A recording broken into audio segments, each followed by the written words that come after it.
오늘 함께 나눌 하나님 말씀은 요한계시록 22장 6절부터 21절까지입니다.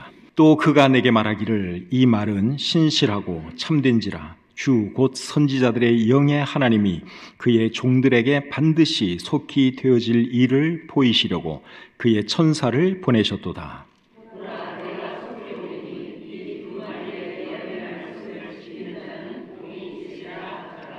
이것들을 보고 들은 자는 나 요한이니 내가 듣고 볼 때에 이 일을 내게 보이던 천사의 발 앞에 경배하려고 엎드렸더니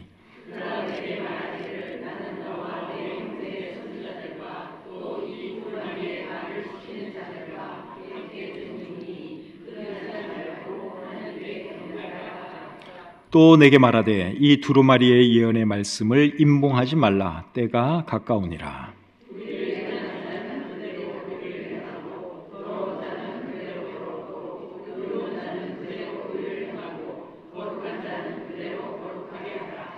보라, 내가 속히 오리니 내가 줄 상이 내게 있어 각 사람에게 그가 행한 대로 갚아주리라.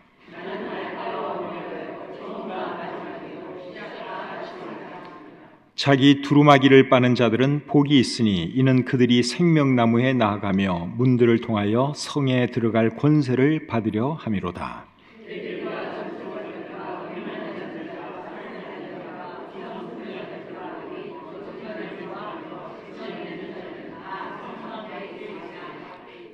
나 예수는 교회들을 위하여 내 사자를 보내어 이것들을 너희에게 증언하게 하였노라. 나는 다윗의 뿌리요 자손이니 곧 광명한 새벽별이라 하시더라.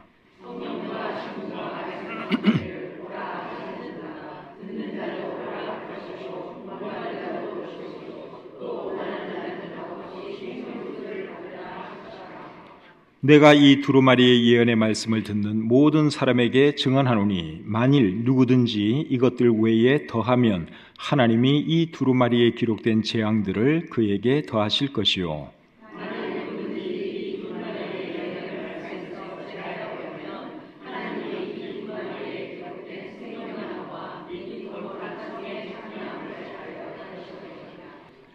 이것들을 증언하신 이가 이르시되 내가 진실로 속히 오리라 하시거늘 아멘. 주 예수여 오시옵소서.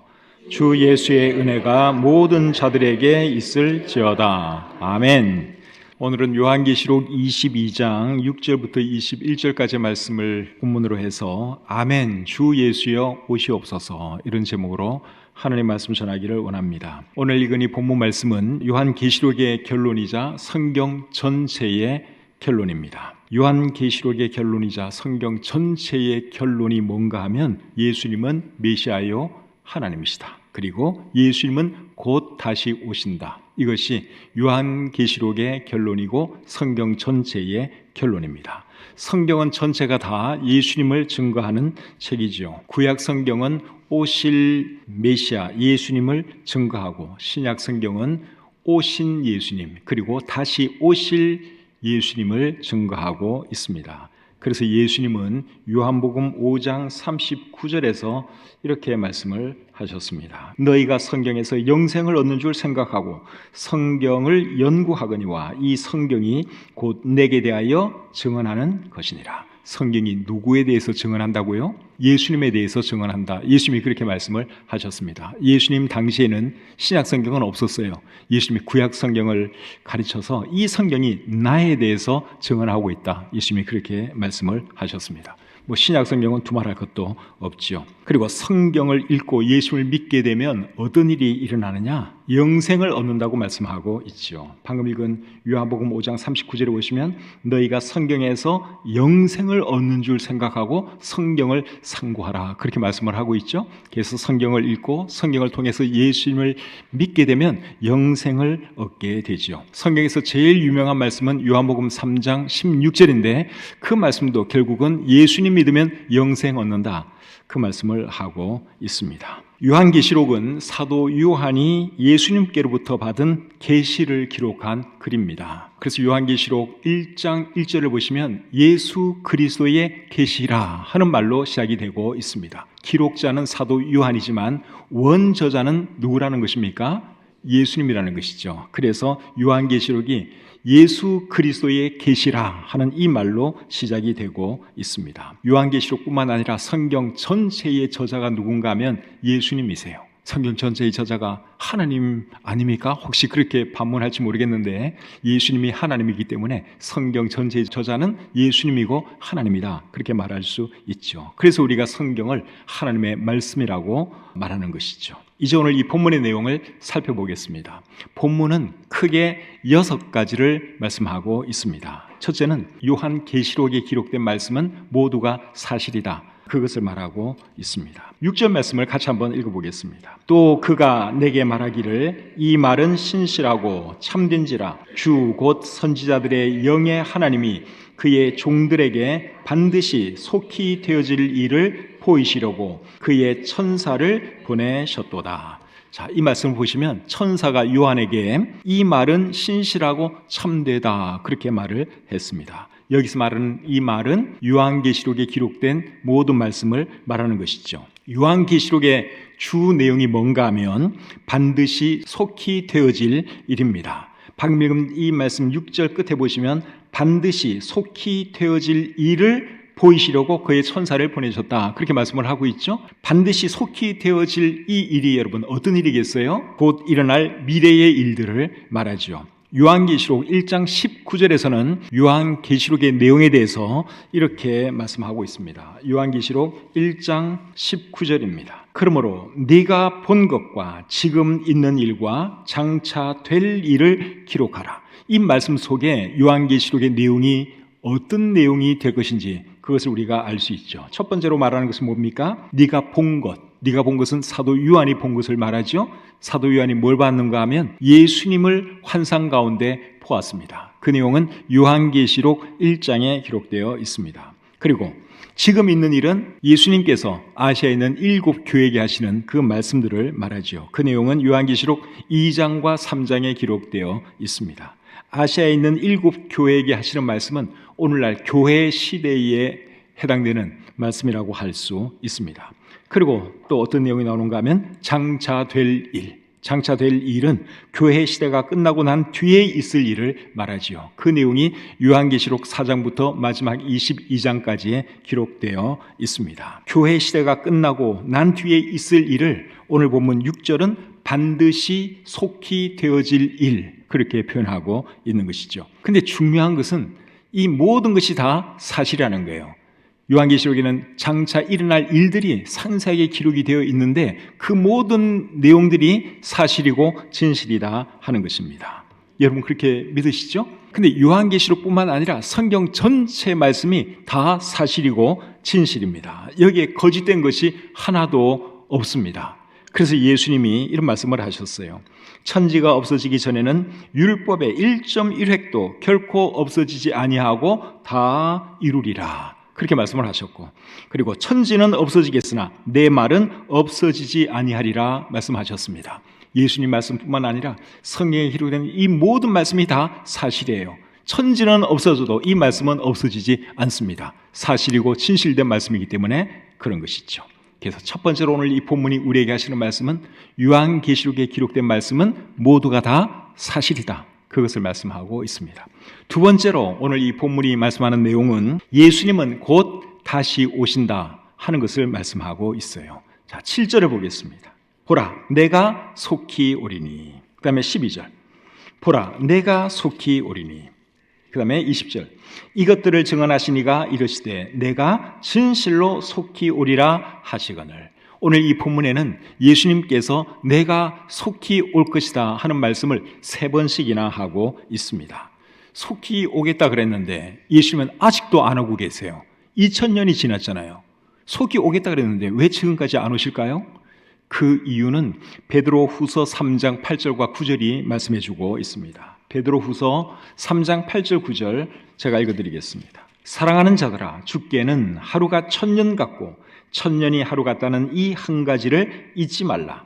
주의 약속은 어떤 이들이 더디다고 생각하는 것 같이 더딘 것이 아니라 오직 주께서는 너희를 대하여 오래 참으사 아무도 멸망하지 아니하고 다 회개하기에 이르기를 원하시느니라. 예수님께서 2000년이 지나도록 안 오시는 그 이유를 방금 읽은 이 말씀은 두 가지로 설명하고 있습니다. 첫째는 하나님의 시간과 사람의 시간 개념이 다르다는 거예요. 우리는 10년, 20년, 100년이 굉장히 길죠? 1000년, 2000년은 엄청난 긴 세월이죠. 근데 하나님에게는 전혀 그렇지가 않다는 거예요. 1000년이 하루 같아요. 그러니까 우리의 시간 개념하고 하나님의 시간 개념이 다르다 하는 거 우리가 알아야 되고, 그리고 하나님은 지금 이 순간에도 사람들이 회개하고 돌아오기를 기다리고 계세요. 그래서 지금까지 예수님이 오지 않고 계시는 겁니다. 그렇다고 해서 무한정 기다리시는 것은 아니에요. 때가 되면 예수님은 반드시 다시 오십니다. 세상 되어가는 것을 볼 때 예수님께서 다시 오실 날이 머지 않은 것 같습니다. 제가 그냥 하는 말이 아니라 이스라엘이 회복되어서 이 땅 위에 있는 것을 봐도 그런 것을 알 수 있고, 그리고 이 땅에 전쟁과 기근과 전염병과 기후 이상현상 이런 들이 점점 더 많아지는 것을 봐도 알 수 있습니다. 그래서 이 모든 것들을 보면 이제는 예수님이 다시 오실 날이 정말 가까웠다 하는 것을 우리가 알 수 있죠. 이런 상황에서 저와 여러분들이 어떻게 살아야 되겠습니까? 구원받은 하나님의 백성들은 어떻게 살아야 되겠습니까? 오늘 읽은 이 본문은 두 가지를 말해주고 있어요. 첫째는 복음을 전하면서 살아야 한다. 그것을 말씀하고 있습니다. 10절 말씀을 보겠습니다. 또 내게 말하되 이 두루마리의 예언의 말씀을 임봉하지 말라. 때가 가까우니라. 이 예언의 말씀을 임봉하지 말라 그랬는데 이 말씀의 의미가 뭐예요? 요한계시록에 있는 말씀을 임봉하지 말라. 이 말씀을 숨기지 말라. 덮어놓지 말라. 그 말씀이죠. 그리고 그 말의 의미는 요한계시록에 있는 말씀을 전하라. 예수 그리스도의 복음을 전하라. 그 말입니다. 오늘날 많은 교회에서는 여전히 요한계시록이 임봉된 말씀 같습니다. 요한계시록 말씀을 잘 안 해요. 근데 오늘 이 본문은 요한계시록에 있는 말씀을 임봉하지 말라 그랬어요. 때가 가까웠기 때문에 이 말씀을 펼쳐서 전하라. 그렇게 말씀을 하고 있죠.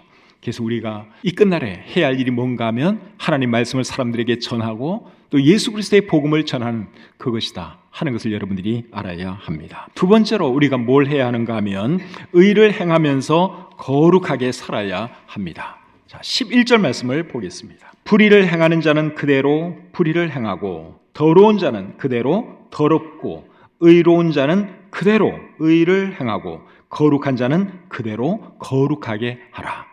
이게 도대체 무슨 말씀이에요? 이 말씀과 비슷한 말씀이 디모데후서 3장 13절과 14절에 나옵니다. 악한 사람들과 속이는 자들은 더욱 악하여져서 속이기도 하고 속기도 하나니 그러나 너는 배우고 확신한 일에 거하라. 이게 무슨 말씀일까요? 사람들은 점점 더 악해지지만 너는 하나님 말씀대로 살라 그 말이지요. 하나님 말씀대로 사는 삶이 어떤 삶이겠습니까? 의를 행하면서 거룩하게 사는 것이죠. 그것이 11절 말씀이 우리에게 주시는 내용입니다. 11절 말씀 끝부분을 다시 한번 보겠습니다.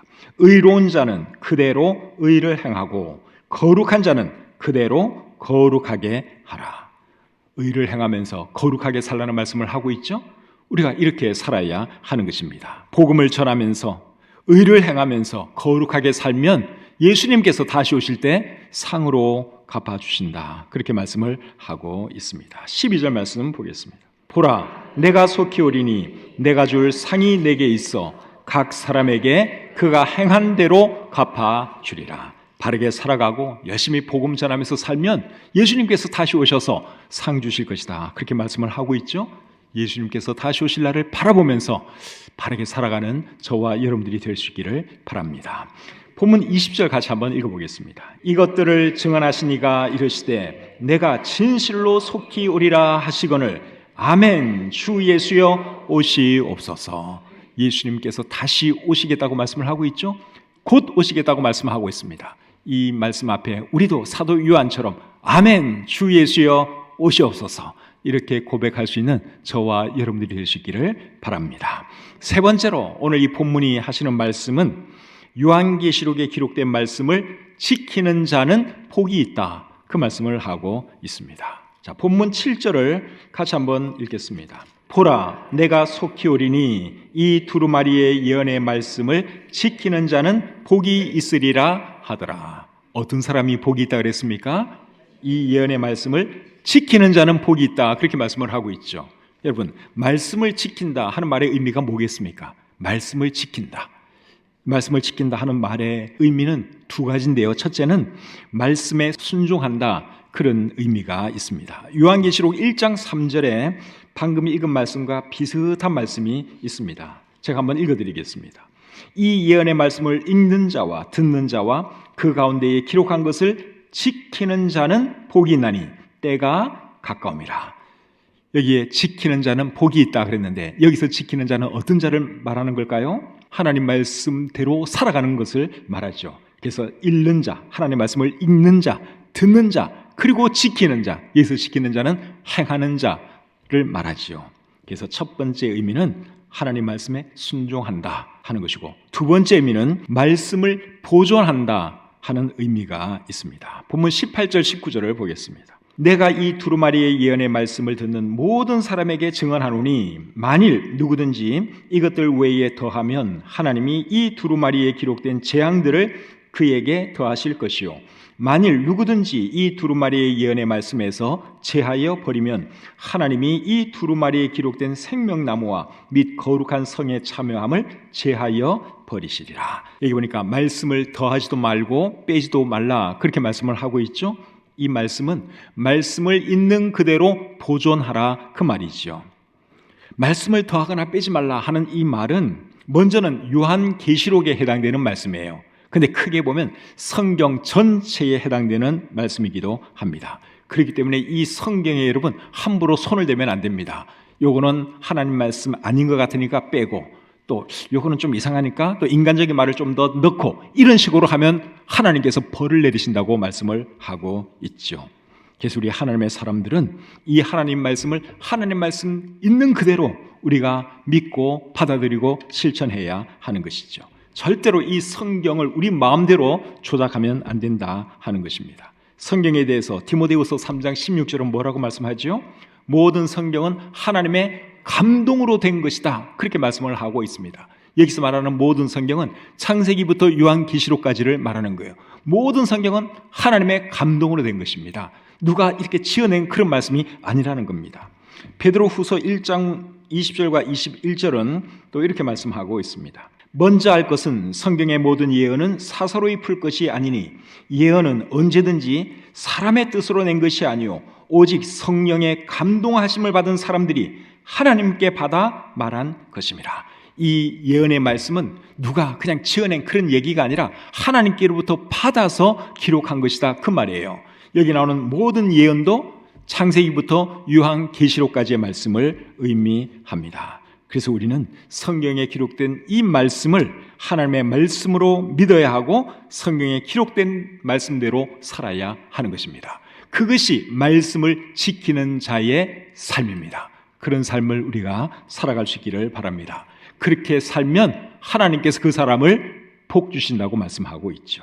7절 말씀을 다시 한번 읽어보겠습니다. 보라, 내가 속히 오리니 이 두루마리의 예언의 말씀을 지키는 자는 복이 있으리라. 말씀을 지키는 자는 뭐가 있다고요? 복이 있다. 말씀을 지킨다 하는 말의 의미는 두 가지. 첫째는 말씀에 순종한다. 두 번째는 말씀을 보존한다.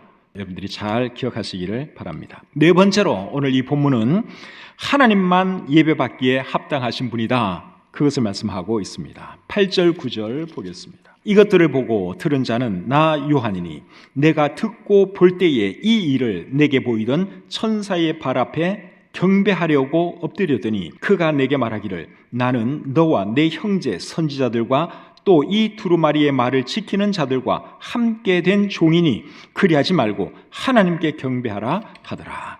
사도 요한이 계시의 말씀을 전해준 천사에게 엎드려 경배하려고 했더니 천사가 뭐라 그럽니까? 나는 당신과 같은 종이니 나에게 경배하지 말고 하나님께 경배하라, 그렇게 말을 했죠. 그 전에도 요한은 천사에게 경배하려고 한 적이 있습니다. 요한계시록 19장 10절에 보시면 그런 말씀이 나와요. 그때도 천사가 요한을 말려서 하나님께 경배하라고 말을 했죠. 요한은 두 번씩이나 천사에게 경배하려고 했는데 참 이해가 안 가죠. 요한같이 그렇게 참 똑똑하고 예수님에 대해서 잘 아는 그런 분이 어떻게 천사에게 경배하려고 했을까? 이해가 잘 안 가지만 천사가 너무 위험 있게 보여서 그랬는지도 모릅니다. 근데 여러분, 아무리 천사가 위험 있게 보였다 해도 천사는 우리의 예배 대상이 아니죠. 우리가 예배해야 할 분은 누구십니까? 하나님 한 분밖에 안 계십니다. 하나님은 사람들에게 예배받기 위해서 사람들을 창조하셨습니다. 하나님은 저와 여러분들로부터 예배받기 위해서 저와 여러분들을 구원해 주셨습니다. 그래서 우리는 하나님을 예배하고 하나님께 영광 돌리는 삶을 살아야 하는 것이죠. 그것이 우리가 살아가는 이유이고 목적입니다. 절대로 잊지 마시기를 바랍니다. 우리가 왜 살아가야 하는 겁니까? 하나님을 예배하기 위해서, 하나님께 영광 돌리기 위해서 나는 지금도 살아가고 있다. 하나님께서 나의 생명을 지금 이 순간에도 연장해 주고 계신다 하는 것을 여러분 꼭 기억하시고 정말 예배자로서 바르게 살아가시기를 바랍니다. 다섯 번째로 오늘 이 본문이 하시는 말씀은 예수님은 메시아요 하나님이시다, 그것을 말씀하고 있습니다. 자, 16절 말씀을 우리 같이 한번 읽어보겠습니다. 나 예수는 교회들을 위하여 내 사자를 보내어 이것들을 너희에게 증언하게 하였노라. 나는 다윗의 뿌리요 자손이니 곧 광명한 새벽별이라 하시더라. 이 말씀을 잘 보시면 예수님은 자신을 다윗의 뿌리요 자손이라고 말씀하고 있죠. 다윗의 뿌리다 하는 이 말의 의미가 뭐겠습니까? 예수님이 본인을 가르쳐서 나는 다윗의 뿌리다 그랬어요. 다윗의 뿌리, 이 말은 다윗의 근원이다. 뿌리는 원래 근원을 말하는 거죠. 다윗의 뿌리다 하는 이 말은 다윗의 근원이다, 다윗을 존재케 한 자다, 그 말입니다. 여러분, 다윗을 존재케 한 분이 누구십니까? 하나님 아닙니까? 다윗을 이 땅에 태어나게 하신 분, 다윗을 존재케 하신 분은 하나님이시죠. 하나님이 사실은 다윗의 뿌리예요. 근데 예수님이 나는 다윗의 뿌리다, 나는 다윗을 존재케 한 자다, 다윗의 근원이 바로 나다, 예수님이 그렇게 말씀을 하셨는데, 이 말씀은 예수님이 누구라는 겁니까? 하나님이라는 말씀이죠. 그리고 예수님은 자신을 다윗의 자손이라 그랬습니다. 다윗의 자손.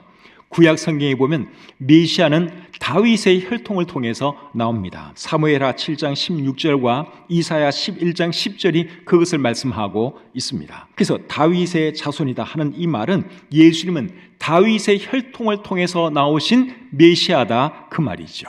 그래서 이 말씀에서 예수님은 자신이 메시아요 하나님인 것을 지금 말씀하고 있습니다. 다윗은 메시아가 자기의 혈통을 통해서 나오는 것을 알고 있었는데 그분이 하나님인 것을 알고 있었습니다. 시편 110편 1절을 보면 알 수 있습니다. 시편 110편 1절입니다. 여호와께서 내 주에게 말씀하시기를 내가 내 원수들로 내 발판이 되게 하기까지 너는 내 오른쪽에 앉아 있으라 하셨도다. 이 말은 다윗의 말이에요. 다윗이 뭘 하는가 하면 여호와께서 내 주님에게 말씀하시기를, 여기서 내 주님이 누굴까요? 메시아예요. 메시아. 그러니까 다윗은 자기의 혈통을 통해서 메시아가 나올 것을 알고 있었는데 그 메시아가 자기의 주님인 것도 알고 있었습니다. 그래서 오늘 이 말씀을 통해서 예수님은 자신이 메시아요 하나님인 것을 지금 말씀하고 있는 거죠. 그리고 예수님은 자신을 광명한 새벽별이라 그랬습니다. 광명한 새벽별, 빛나는 새벽별, 예수님이 그렇게 말씀을 하셨어요. 새벽별은 새별이죠. 새벽별과 새별은 같은 말이에요. 뭐가 새별인가 하면 금성, 영어로는 비너스, 그게 새별입니다. 그게 새벽별이에요. 밤하늘에 빛나는 별들 중에서 제일 밝은 별이 금성이에요. 밤하늘에 빛나는 것 중에서 제일 밝은 것은 달이고 그 다음으로 밝은 게 뭔가 하면 금성인데 여기 말하는 새별이 금성입니다. 비너스입니다. 새별을 사전에서 찾아보면 이렇게 되어 있습니다. 1. 금성을 일상적으로 이루는 말. 2. 장래에 큰 발전을 이룩할 만한 사람을 비유적으로 이루는 말. 여러분, 인류 역사에 있어서 가장 큰 족적을 남긴 분이 누굽니까? 예수님 아닐까요? 예수님이시죠. 인류 역사 가운데 정말 위대한 인물들 많습니다. 영웅들 많습니다. 근데 그 모든 위인들, 영웅들 중에서도 가장 위대하신 분은 예수 그리스도이십니다. 그래서 세계의 역사가 예수님의 탄생을 중심으로 기원 전, 기원 후 이렇게 나누어지는 것이죠. Before Christ, 예수님 이전, 그리고 AD, 아노 도미니, 아노 도미는 주후라는 말이에요. 인류 역사 가운데 예수님보다 더 위대한 족적을 남긴 분은 없습니다. 그렇기 때문에 예수님의 말로 금성, 샛별이 맞죠? 정말 위대한 족적을 남기신 분입니다. 그래서 예수님은 자신을 광명한 새벽별이다, 그렇게 말을 한 것이죠. 민수기 24장 17절에 보시면 한 별이 야곱에게 나오며 라는 표현이 있는데, 여기서 말하는 한 별도 궁극적으로는 메시아 예수님을 의미합니다. 그래서 예수님은 메시아세요. 그리고 하나님이십니다. 13절 말씀도 보겠습니다. 나는 알파와 오메가요, 처음과 마지막이요, 시작과 마침이라. 이 말씀도 예수님이 하나님인 것을 말씀하는 내용이에요. 요한계시록 1장 8절에 보시면, 요한계시록 1장 8절, 주 하나님이 이르시되, 누가 이르시되? 주 하나님이 이르시되 나는 알파와 오메가라, 이제도 있고 전에도 있었고 장차 올 자요 전능한 자라 하시더라. 하나님이 나는 알파와 오메가라 말씀을 했는데, 오늘 이 본문에서는 예수님이 나는 알파와 오메가다, 처음과 나중이다, 예수님이 그렇게 말씀을 하셨죠. 이사야 44장 6절은 또 이렇게 말씀하고 있습니다. 이스라엘의 왕인 여호와, 이스라엘의 구원자인 만군의 여호와가 이같이 말하노라. 나는 처음이요 나는 마지막이라. 나 외에 다른 신이 없느니라. 하나님이 처음과 나중이라고 말씀을 하고 있죠. 근데 오늘 이 본문에서는 예수님이 내가 처음과 나중이고 내가 알파와 오메가다, 그렇게 말씀을 하고 있습니다. 그래서 예수님은 하나님이세요. 예수님은 메시아면서 하나님이세요. 근데 성경을 믿는다는 사람들 중에도 예수님의 신성을 부인하는 사람들이 참 많아요. 가장 대표적인 사람들이 여호와의 증인들. 이제 이 사람들은 예수님의 신성을 안 믿어요. 예수님이 하나님인 것을 인정을 안 해요. 그러면서도 성경은 믿어요. 그런데 성경에 이렇게 보면 분명히 예수님이 하나님인 것을 말씀을 하고 있거든요. 그 사람들은 성경을 어떻게 읽는지 난 이해가 안 가요. 성경을 잘 보면 예수님은, 성경이 계속 강조하는 것은 예수님은 메시아요 하나님인 것을 강조하고 있어요. 그래서 여러분들은 예수님은 메시아요 하나님을 하는 이 사실을 여러분 절대로 흔들림 없이 믿으시기를 바랍니다. 사람의 형체로, 어떤 형체로 유일하게 하나님이 나타나신 분이 예수님이세요. 어떤 사람이 나 하나님 보여주세요, 그러면 여러분 예수님을 보여주세요. 예수님이 하나님이세요. 저 태양을 보고 저거 하나님이야, 그거 틀렸어요. 어떤 고목나무를 보고 저거 신이야, 저기다가 빌어, 그것도 틀린 말이에요. 하나님께서 형상으로 나타나신 분은 예수님 한 분밖에 없습니다. 하나님을 보고 싶어하는 사람들 있으면 예수님을 보여주세요. 예수님께로 눈을 향하도록 여러분 도와주세요. 그분이 하나님이십니다. 믿으십니까? 자, 마지막 6번째로 오늘 이 본문이 우리에게 하시는 말씀은 예수님에게 구원이 있고 영생이 있다 하는 것을 말씀하고 있습니다. 14절을 보겠습니다. 자기 두루마기를 빠는 자들은 복이 있으니 이는 그들이 생명나무에 나아가며 문들을 통하여 성에 들어갈 권세를 받으려 함이로다. 여기 보니까 자기 두루마기는 겉옷을 말하죠. 자기 두루마기, 겉옷을 빠는 자들은 복이 있다 그랬는데, 자기 두루마리를 빠는 사람은 어떤 사람들일까요? 이거는 은유적인 표현이에요. 이 사람들은 자기의 죄를 예수 그리스도의 피로 씻음 받은 사람들을 의미합니다. 요한계시록 7장 14절을 보면 알 수 있습니다. 내가 말하기를 내 주여 당신이 아시나이다 하니 그가 나에게 이르되 이는 큰 환난에서 나오는 자들인데 어린 양의 피에 그 옷을 씻어 희게 하였느니라. 어디에 자기의 옷을 씻어 깨끗하게 했다고요? 어린 양의 피에 그 옷을 씻어 희게 하였다, 그렇게 말씀을 하고 있는데, 어린 양의 피에 그 옷을 씻어 희게 하였다 하는 이 말은 십자가에 달리신 예수 그리스도의 그 피의 공로를 의지하여 죄 사함 받았다, 그 말이죠. 그 사람들을 오늘 이 본문에서는 자기 겉옷을 씻은 사람들, 이렇게 은유적으로 표현하고 있습니다. 여러분, 사람이 하나님께 지은 죄를 용서받을 수 있는 길은 예수님의 공로를 의지하는 수밖에 없어요. 예수님 믿지 않고서는 절대로 그 문제를 해결할 수가 없습니다. 예수님은 이 세상 사람들의 죄를 용서해 주시기 위해서 십자가에 피 흘려 돌아가셨습니다. 십자가에 피 흘려 돌아가심으로 예수님은 모든 사람들의 죄값을 대신 지불해 주셨어요. 그래서 사람이 하나님께 지은 죄를 용서받으려면 우리의 노력으로는 그것이 불가능하고 예수 그리스도의 피 흘린 그 공로를 의지해야 하는 것입니다. 저와 여러분들이 대한민국 법에 저촉되는 그 죄를 다 계산을 한다면 우리가 몰래 교통 위반한 거 이렇게까지 다 포함해서 하면 아마 돈 꽤 많이 나올 수도 있어요. 근데 경찰이 우리를 못 봐서 다행히 지금까지 이렇게 살아가고 있는데, 대한민국 법을 기준으로 해서 우리가 위반한 거 다 따져 본다고 해도 징역 몇 년 살아야 될 사람도 있을 것이고 몇 천만 원, 몇 억 돈 내야 될 사람도 있을 거예요. 근데 하나님 앞에서 우리가 지은 죄를 계산해 본다면 얼마나 많은 죄가 드러나겠습니까? 그래서 사람이 멸망하는 거예요. 근데 그 죄값을 누가 해결해 주셨느냐? 예수님이 해결해 주신 겁니다. 우리가 받아야 할 벌을 예수님이 십자가에서 달려 돌아가심으로 우리의 모든 죄 문제를 해결해 준 거예요. 그래서 우리가 예수님을 믿어야 하는 것이고, 예수님 믿으면 죄 사함 받고 하나님의 자녀가 될 수 있죠. 그리고 그런 사람들은 어디서 살게 되는 겁니까? 방금 읽은 14절에 의하면 성 안에 들어가서 살게 되는 거죠. 14절 말씀 여러분 다시 한번 보겠습니다. 14절 끝부분에 보시면, 이는 그들이 생명나무에 나아가며 문들을 통하여 성에 들어갈 권세를 받으려 함이로다. 여기서 말하는 이 성은 거룩한 성, 새 예루살렘, 즉 천국을 의미하지요. 예수님의 그 공로로 죄 사함 받은 사람들은 하나님의 자녀가 되고 천국에 들어가서 영원히 주님과 살게 되는 겁니다. 반대로 예수님을 받아들이지 않은 사람들은 어떻게 될까요?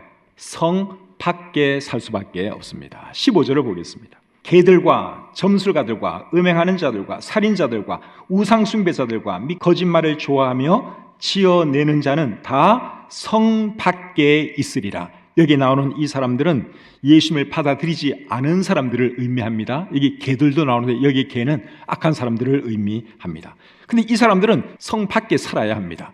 성 밖은 지옥 불못을 의미하죠. 요한계시록 21장 8절을 한번 보겠습니다. 그러나 두려워하는 자들과 믿지 아니하는 자들과 흉악한 자들과 살인자들과 음행하는 자들과 점술가들과 우상숭배자들과 거짓말하는 모든 자들은 불과 유황으로 타는 못에 던져지리니 이것이 둘째 사망이라. 여기에 나오는 이 사람들하고 오늘 보면 15절에 나오는 사람들하고 비슷한 사람들이죠. 성 밖은 지옥 불못을 의미하는 거예요. 사람에게는 육신만 있는 것이 아니라 영혼이 있는데, 영혼은 천국 아니면 지옥 불못에서 영원히 살아야 합니다. 사람들은 죽으면 어떻게 되는가? 거기에 대해서 굉장히 궁금해해요. 거기에 대한 답은 예수님이 누가복음 16장에서 아주 생생하게 보여주셨습니다. 한 부자와 거지 나사로가 있었는데, 부자는 죽어서 음부에 떨어졌어요. 지옥에 떨어졌어요. 그리고 거지 나사로는 낙원으로 올라갔죠. 그 낙원이 천국입니다. 그게 모든 사람들의 운명이에요. 천국 아니면 지옥, 이곳에서 영원히 살 수밖에 없습니다. 여러분은 죽은 뒤에 어떻게 될 것 같습니까? 어디서 여러분들은 영혼을 보내게 될 것 같습니까? 이건 정말 심각한 질문이에요. 여러분들이 한번 잘 생각해 보시기를 바랍니다.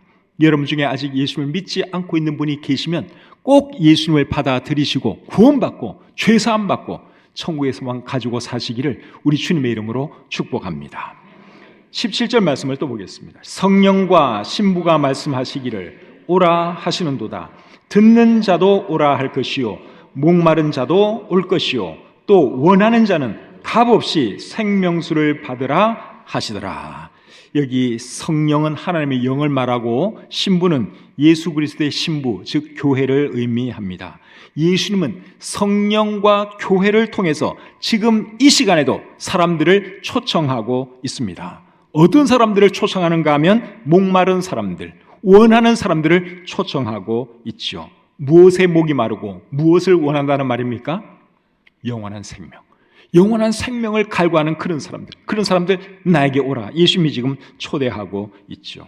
요한복음 4장에는 예수님께서 한 우물가에서 사마리아 여인과 대화하는 내용이 기록되어 있습니다. 물을 기르러 온 그 여인에게 예수님이 이런 말씀을 하십니다. 요한복음 4장 13절 중간부터 제가 한번 읽겠습니다. 이 물을 마시는 자는 다시 목마르려니와 내가 주는 물을 마시는 자는 영원히 목마르지 아니하리니 내가 주는 물은 그 속에서 영생하도록 솟아나는 샘물이 되리라. 이 여인은 목이 말라서 물 기르러 우물가를 찾았어요. 근데 예수님은 영원하도록 목마르지 아니하는 생명수에 대해서 지금 말씀을 해주고 있습니다. 모든 사람들에게 이 물이 필요합니다. 사람들에게는 이 갈급함이 있어요. 뭔가를 자꾸만 채우려고 합니다. 갈급하니까, 허무하니까, 그래서 어떤 사람들은 돈에 이제 목숨을 걸고 열심히 돈을 모으죠. 돈을 모으면 이 허무함이 좀 채워질까 싶어서, 이 목마름이 좀 해결될까 싶어서 돈을 열심히 모읍니다. 어떤 사람은 세상의 쾌락, 어떤 사람은 세상의 권력, 어떤 사람은 세상의 명예, 이런 것을 추구하면서 자기의 그 허한 마음을 채우려고 합니다. 근데 여러분, 그런 거 아무리 많이 가져도 절대로 채워지지 않습니다. 사람의 그 허무함, 그 공허함은 우리 하나님만이 채워질 수 있어요. 그것을 우리는 영생수라고 합니다.